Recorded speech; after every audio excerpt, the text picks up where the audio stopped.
या ठिकाणी खरं तर शिवसैनिक मोठ्या प्रमाणात जमलेले बघायला मिळत आहेत आणि निश्चितच आपण बघतोय की सर दुसऱ्यांदा घडलेली घटना आहे, दुसऱ्यांदा ही घटना घडलेली आहे, काय सांगाल एकूण स्थिती इथली काय म्हणाल?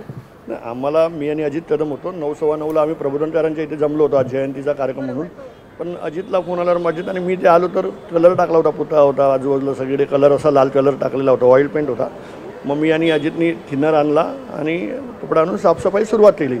ते म्हटलं कसं आलंय, काय झालंय, कोणी केलंय की काय झालं, ह्याच्यापेक्षा आपल्याला पहिलं कर्तव्य होतं आमचं साफसफाई. लाल रंगाचा ऑइल पेंट स्वरूपाचा असलेला तो रंग होता, नेमकं काय म्हणावं, हे कोणी टाकलं असेल आणि त्याचा उद्देश काय असेल? करणारा गांडू आहे ना, उद्देश आहे आम्हाला कळलं असताना कोणी केलं असतं तर आम्ही त्याला ठेवलाच नसतं जागेवर.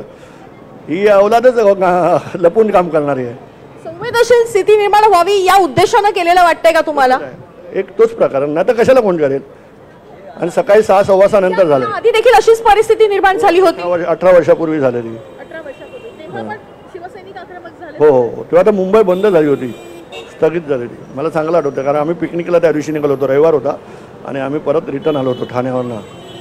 आपण बघतोय की संताप जो आहे तो शिवसैनिकांच्या या शब्दांवरून व्यक्त होताना बघायला मिळत आहे. अर्थात या ठिकाणी हे कोणी केलेलं आहे या संदर्भात कुठलीही अधिकृत माहिती जरी मिळाली नसली तरी आपण एक गोष्ट प्रामुख्याने पाहू शकतो की त्या परिसरामध्ये कुठलाही सीसीटीव्ही नाहीये. त्याच्यामुळे शोध घेणार तर कुठल्या सीसीटीव्हीच्या माध्यमातून घेणार आणि कोणी रंग टाकलाय हे कसं कळणार या संदर्भात खरं तर प्रश्न उपस्थित होत आहेत. मात्र राजकीय दृष्ट्या जर अशा पद्धतीनं कोणी केलेलं असेल तर त्याला आम्ही सोडणार नाही आणि आदेशाची ही वाट पाहणार नाही असं वक्तव्य या ठिकाणी शिवसैनिक करताना बघायला मिळतात. वैदिक खरं तर हा अत्यंत महत्त्वाचा संवेदनशील परिसर आहे, त्यामुळे इथे सीसीटीव्ही नाही आणि मुंबईसारख्या ठिकाणी अशा परिसरामध्ये सीसीटीव्ही नाही ही निश्चित धक्कादायक बाब म्हणावी लागेल.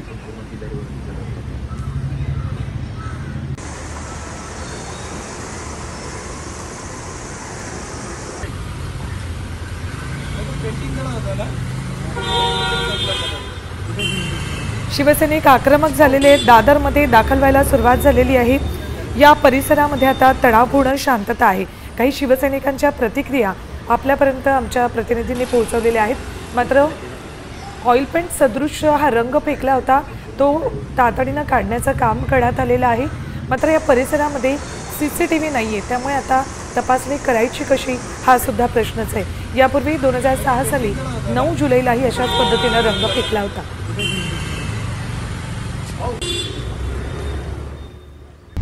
आता isakal.com आहे देशातील नंबर 1 ची मराठी न्यूज वेबसाईट. प्रत्येक अपडेटसाठी isakal.com ला नक्की भेट द्या.